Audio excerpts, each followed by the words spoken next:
जिद्द, चिकाटी आणि मेहनत यांच्या जोरावर कोणतेही लक्ष्य साधता येतं.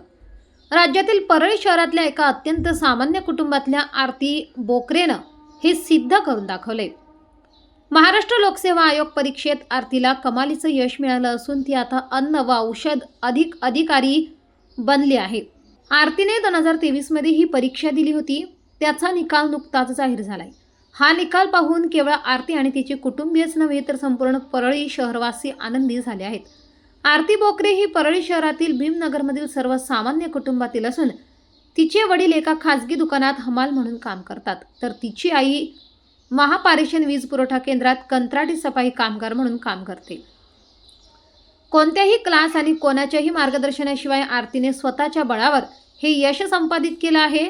आपल्या आईवडिलांना अभिमान वाटावा असं काहीतरी करण्याची इच्छा आणि समाजासाठी काम करण्याची जिद्द मनाशी बाळगून आरतीने 2023 मध्ये स्पर्धा परीक्षा दिली होती. विविध क्लासेस आणि अनुभवी शिक्षकांची मदत मिळूनही भल्याभल्यांना स्पर्धा परीक्षांमध्ये यश मिळत नाही. मात्र आरतीने फक्त मेहनत आणि जिद्दीच्या जोरावर तिचं स्वप्न पूर्ण केले. लोकसेवा आयोगामार्फत तिला अन्न आणि औषध विभागाची जबाबदारी मिळणार असून परळी शहराच्या शिरपेचात मानाचा तुरा आरतीने रोवला आहे. आरतीच्या यशाचा परळीकरांसह संपूर्ण महाराष्ट्रातील नागरिकांना अभिमान आहे. भीमनगरमधील अनेक विद्यार्थी आणि मुलींना तिचा आदर्श मिळणार आहे.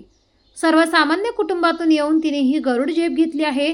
जिद्दीच्या जोरावर आणि हलाखीच्या परिस्थितीवर मात करून तिने स्वतःचं आणि समाजासाठी काम करण्याचं स्वप्न पूर्ण केले. या वाटचालीत तिच्या कुटुंबाने पूर्ण साथ दिली. आरतीला कशाचीही कमी पडू न देता तिच्या पाठीशी ते खंबीरपणे उभे राहिले. या यशाबद्दल आरतीचं सर्वच स्तरातून कौतुक होत आहे.